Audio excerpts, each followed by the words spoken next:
Hello दोस्तों, स्वागत है आपका अपना यूट्यूब चैनल इम्पैक्ट सेंटर में। दोस्त, आपके कहने पर, केवल और केवल आप लोगों के कहने पर आज हम सारणी का टॉपिक स्टार्ट करने जा रहे हैं। और ये दोस्त बहुत ही इंपॉर्टेंट टॉपिक है। बट एक छोटा सा रिक्वेस्ट है कि अगर आपने अवयव का वीडियो नहीं देखा है तो उसको पहले देख लीजिए, उसके बाद इसको देखिएगा। क्योंकि अगर वो देख लिए हैं तो फिर तो कहना ही नहीं है, आप तो फिर इसमें गर्दा मचा दीजिएगा।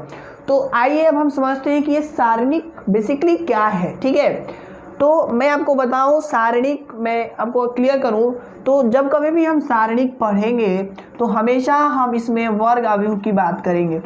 क्या कौन सी अवयव की बात करेंगे? सारा डिफिनेशन में सारा चीज़ लिखा होगा, आपको घबराने की जरूरत नहीं है। केवल अच्छा से देखिए बस, उसके बाद देखिए ना कमाल कितना होता है। ठीक है, तो देखिए वर्ग अवयव, सबसे पहले हम जानते हैं वर्ग अवयव क्या होता है। इसलिए मैं बोला हूँ कि आप देखे हैं कि नहीं देखे हैं। नहीं देखे हैं तो मैं उनको इसमें थोड़ा बहुत क्लियर कर देता हूँ। तो वह अवयव वर्ग अवयव कहलाता है जिसमें रो और कॉलम की संख्या क्या हो, आपस में बराबर हो। मतलब कि अगर जैसे मान लीजिए 2 4 2 3 लिखा, तो देखिएगा हमने लिखा 2/2। इसका मतलब क्या है दोस्त कि जितना रो है उतना ही कॉलम है। तो जब जब ऐसा होता है तो ऐसे अवयव हम कहते हैं कि यह वर्ग अवयव है। और जैसा 3/3 भी एक वर्ग अवयव होगा, 4/4 भी एक वर्ग अवयव होगा। यानी सारा हम इन सारे में ये ऑब्जर्व कर रहे हैं कि जितना m का वैल्यू है उतना ही n का वैल्यू है। यानी सीधा सा मतलब यह हुआ कि वर्ग अवयव वह है जिसमें रो और कॉलम इक्वल हो, उसे हम वर्ग अवयव कहते हैं। इतना क्लियर है? अच्छा, इसके बाद यानी इतना तो समझ आया कि वर्ग अवयव किसको कहते हैं, क्योंकि इस पूरे चैप्टर में हमें वर्ग अवयव पर ही चर्चा करना है। अब ध्यान दीजिएगा दोस्त, यहाँ पर और हम आगे बढ़ते हैं। तो हमने कहा डिफिनेशन में आप सारणी लिख करके डैश दीजिए और लिखिए प्रत्येक वर्ग अवयव, लिखिए प्रत्येक वर्ग अवयव सारणिक कहलाता है। ठीक है, पैराग्राफ चेंज कीजिए दोस्त और लिखिए अवयव ए के सारणिक को, ऐसे लिखिएगा अवयव ए के सारणिक को, अवयव ए के सारणिक को उसके बाद लिखिए डिटरमिनेंट ए। देखिएगा ध्यान से, हम अवयव को आपको पता होगा स्क्वायर ब्रैकेट से डिनोट कर देते, लेकिन यहाँ पर हम इस तरीके का साइन देंगे और इसका मतलब होता है डिटरमिनेंट। यहाँ पर आपको इसका मीनिंग मोड नहीं समझना है। ठीक है, क्योंकि तुमको पता होगा कि मोड का भी साइन कुछ ऐसे ही होता है कि नहीं है ना। लेकिन हमें यहाँ पर इसको मोड समझना नहीं होगा। समझ आई बात? हमने क्या बोला, ये सारणी की बात है यहाँ पर कर रहे हैं। तो क्या लिखिएगा दोस्त, पैराग्राफ चेंज करके लिखिए अवयव ए के सारणिक को डिटरमिनेंट ए, फिर कॉमा दे करके लिखिए दोस्त, कॉमा DET ए या डेल्टा, इसको पढ़ेंगे दोस्त, त्रिभुज नहीं डेल्टा द्वारा सूचित किया जाता है। इतना समझ आया? जैसे दोस्त स्टार देकर लिखिए, जैसे करके ABCD एक सारणिक, सॉरी दोस्त ABCD एक अवयव है। क्योंकि ऐसे थर्ड चैप्टर में हम पूरा बात पढ़ते आ रहे हैं कि जब जब ऐसे ब्रैकेट में लगे होते हैं उसको हम क्या बोलते हैं, अवयव है।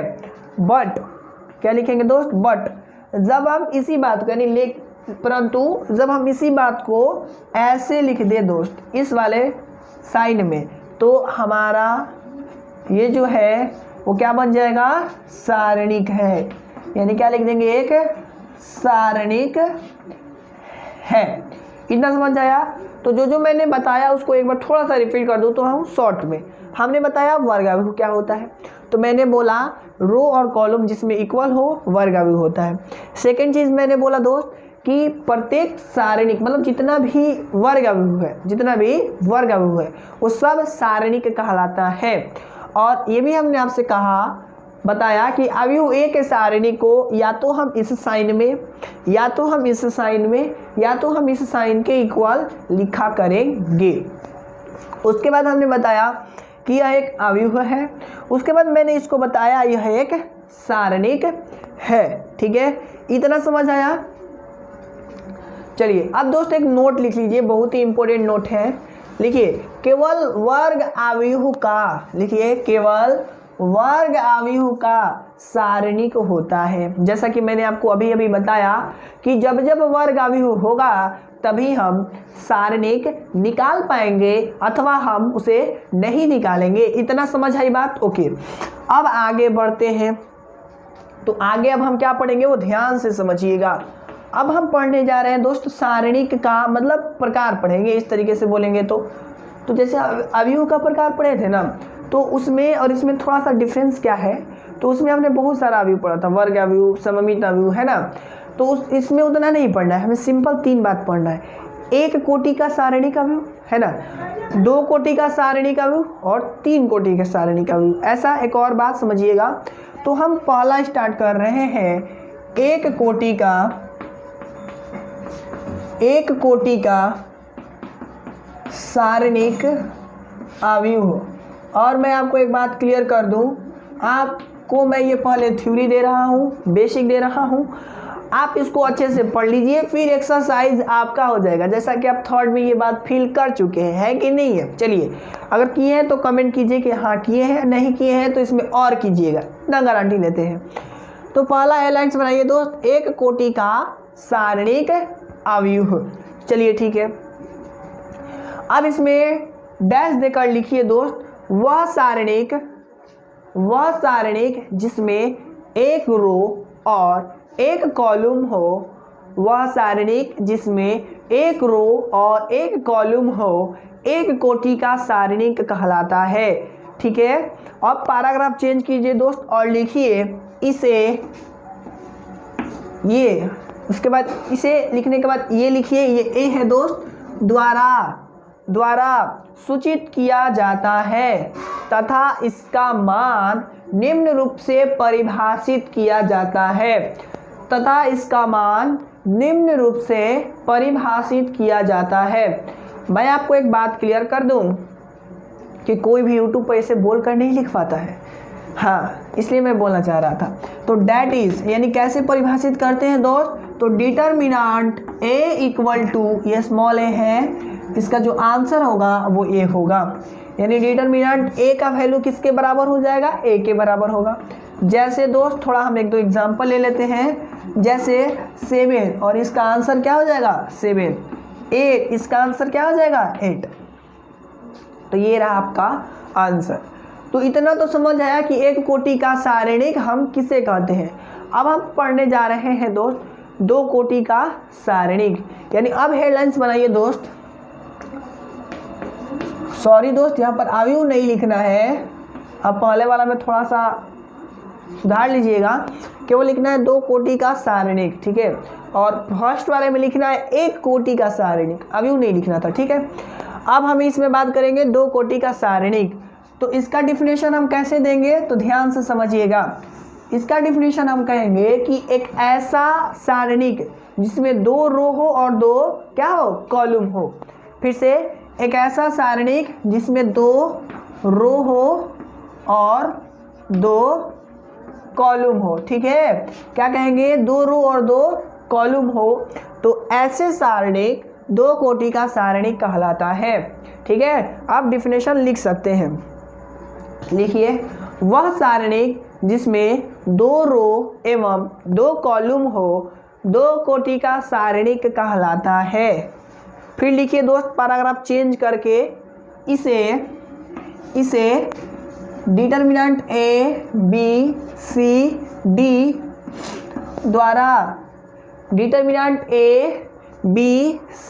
डी द्वारा सूचित किया जाता है तथा इसे निम्न रूप से परिभाषित किया जाता है। मतलब इसका जो मान है वो निम्न प्रकार से हम निकाला करेंगे। कैसे, तो वही आपको मैं समझा रहा हूं। लिखिएगा इक्वल टू, देखिएगा ध्यान से दोस्त, हम a में d से गुना कराएंगे। कैसे कराएंगे, अब इसको आप उतारिएगा नहीं, इसको इससे गुना कराएंगे तो AD, फिर इसको इससे गुना कराएंगे तो ये PC, और इसके बीच में हम साइन लगा देंगे माइनस का। समझ आया बात? यानी इस प्रकार से फाइनल लाइन लिखिएगा दोस्त, डेट इज करके, अर्थात ए बी सी डी किसके बराबर मिला? A D minus B C के। तो ये रहा दोस्त हमारा फाइनल लाइन। तो ये बहुत ही इंपॉर्टेंट लाइन है, इस लाइन को आप कॉपी में पूरी तरीके से नोट कर लीजिए। अब हम इसके एग्जाम्पल्स की ओर बढ़ते हैं। तो आइए अब हम इसके कुछ एग्जाम्पल्स देखते हैं। आज हम इसके कुछ एग्जाम्पल देखेंगे और फिर हम कल कुछ एग्जाम्पल देखेंगे, ठीक है? इसका नहीं तो वीडियो बहुत ज़्यादा लंबा हो जाएगा, ठीक है? तो देखिएगा दोस्त एग्जाम्पल, जैसे हमने कहा 2, 4, 6 और 8, इसका वैल्यू हमें बताना है, ठीक है?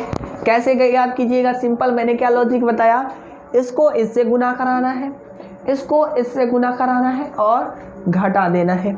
तो लिखिएगा सॉल्यूशन। 1 नंबर में दोस्त ऐसे क्वेश्चन आते हैं, 2 8 16 माइनस 6 4 24 होगा ना? देखिएगा 16 माइनस 24 घटाइएगा तो ये रहा आपका -8, ये रहा आपका फाइनल आंसर, ठीक है? चलिए और एक देख लेते हैं,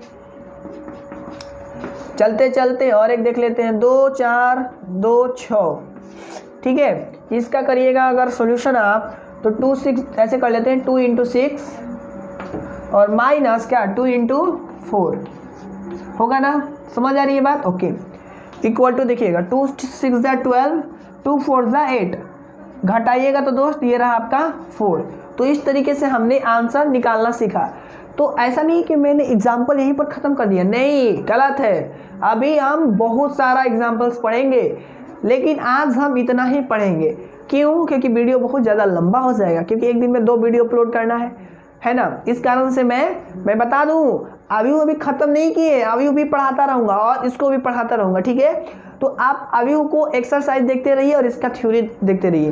तो मैं बोल रहा हूँ ना कि आपका कोर्स मैं कंप्लीट कर दूंगा, इसलिए मेरे चैनल को सब्सक्राइब कर लीजिए और बेल आइकन को दबा लीजिए, ताकि जैसे ही मैं वीडियो अपलोड करूँ तो उसका नोटिफिकेशन आपके यहाँ पहुँच जाए सबसे पहले, ठीक है? तो मिलते हैं नए वीडियो में, तब तक के लिए जय Hind and thanks for watching दोस्तों।